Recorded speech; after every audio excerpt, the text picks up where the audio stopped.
What's good, y'all? It's your boy, Yak City 360. Y'all probably like, damn, you always wear that shirt. It's one of my favorite work shirts, y'all. So it's a new day, same shirt. It's dirty. Might wash it. Had it on for 2 days or so. Not on, you know. Anyway, shit, this is my uniform, hell. I'm finna work on the box Chevy, y'all. I figured since I didn't mess with my speedometer, this is really the best day I got. I might swap the starters on the Chevy, y'all. Y'all know I damn near basically got a brand new one on the black box because it's the new one I had put in the tan box before I did the engine and transmission swap. Luckily, there ain't no wires hooked up to it, to where I just gotta get under there and drop the two 13mm bolts, maybe 9/16. I believe they're 13mm. I gotta disconnect the battery on the brown one, to where I ain't gotta worry about shit shocking. I'm mad I gotta keep opening and closing it because it's hard to close it since it's being off center. But this setup, y'all, finna grab my tools. Get my tools up out of here, y'all. Well, no, I'm gonna set y'all up probably. Give me a minute. Well, it ain't gonna be a minute for y'all, but y'all know what I mean. I'm ready to set y'all up.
Got the starter off, the new one back on, y'all.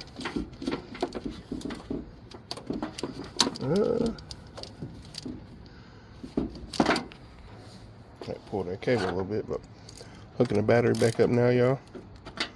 And see what we got once we get this connected. I remember somebody in my comments was like, get an inhaler, bro, or some shit. It's like, shit, I got asthma. Yeah, I'm breathing hard. I just changed the starter and shit. Y'all know what I mean. I be breathing hard in my videos. Shit, I don't care. It is what it is. I'm gonna try to hide who I am. Start holding my breath for y'all. Moment of truth, y'all. See how the Chevy turns over, man.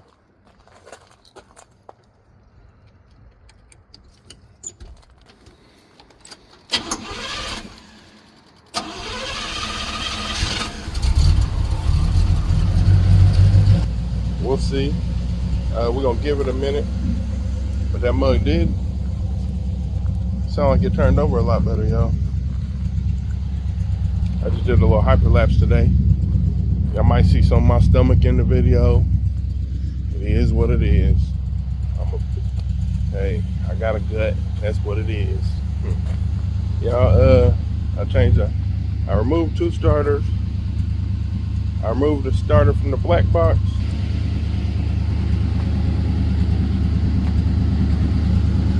I removed the brown box starter and I put the black box starter on the brown box, y'all. So I gotta go back radio and everything, but I did see on my flywheel I got a couple shiny teeth, so eventually I might change the flywheel, flex plate, whatever you want to call it, for automatics, because I think flywheel's for manual, but don't quote me, y'all. Might hear a little spark knock, I don't know. But this your boy Yak City 360 getting up out of here. Like, comment, subscribe if you want to. You ain't got to. But I appreciate all y'all tuning in, man. You rocking with your boy. Hit that thumbs up. One.